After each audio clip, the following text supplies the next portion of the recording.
আমি আবার উল্লেখ করছি হাদিসটি আবু দাউদের মধ্যে আছে আবু উমামা বাহিনী রাদিয়াল্লাহু তাআলা থেকে বর্ণিত নবী করিম সাল্লাল্লাহু আলাইহি সাল্লাম বলেন এই হাদিসের মধ্যে প্রথম ব্যক্তির কথা বললেন আমি আমাদের ব্যক্তির জন্য সুপারিশ করব নিয়ে যাব তাকে জান্নাতে একটি ঘর নির্মাণ করার জন্য আমি তার জিম্মাদার হয়ে যাব তার প্রথম শর্ত হলো সে তর্ক পরিহার করে হকের পথে অনুসরণ করে সুবহানাল্লাহ দুই নাম্বার কথা বললেন নবীজি দুই নাম্বার ব্যক্তির কথা বললেন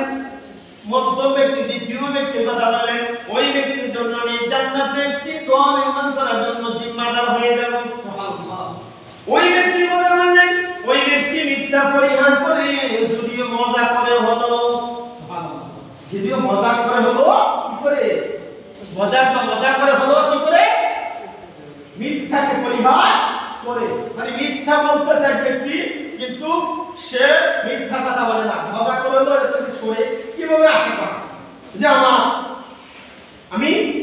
এখন একটা অবস্থা আছে আমি এখানে থাকবো না এখান থেকে পরিহার করি স্থান পরিবর্তন করে এখানে মিথ্যা কথা বলা হচ্ছে মিথ্যা কাজ করা হচ্ছে মিথ্যা আদেশ দেওয়া হচ্ছে যে কোনো একটা কৌশল এখান থেকে সে চলে যায় আল্লাহ রাসূল সাল্লাল্লাহু আলাইহি ওয়াসাল্লাম এমন ব্যক্তির জন্য আমি জান্নাতে একটি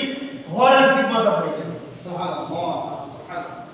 বিশ্বনবী সাল্লাল্লাহু আলাইহি তৃতীয় ব্যক্তির কথা বললেন এমন এক ব্যক্তির জন্য আমি জান্নাতে একটি ঘর নির্মাণ করে দেওয়ার জন্য জিম্মাদার হয়ে যাব যে ব্যক্তির চরিত্র ফুলের মতো পবিত্র সুবহানাল্লাহ এমন ব্যক্তির জন্য আমি জান্নাতে শেষ ব্যক্তির কথা বলা তৃতীয় নাম্বার এই ব্যক্তির জন্য আমি জান্নাতে এই ব্যক্তির জন্য জান্নাতের মধ্যে একটি ঘর নির্মাণ করে দেওয়ার জন্য আমি জিম্মাদার হয়ে যাব সুবহানাল্লাহ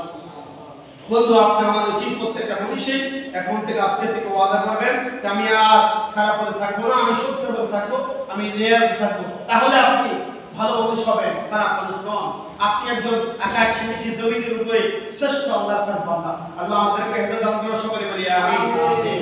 আপনারা আগে আসবেন সময় আসলে আমাদের একটা জবাব তো সময় তো অনেক কম বেশি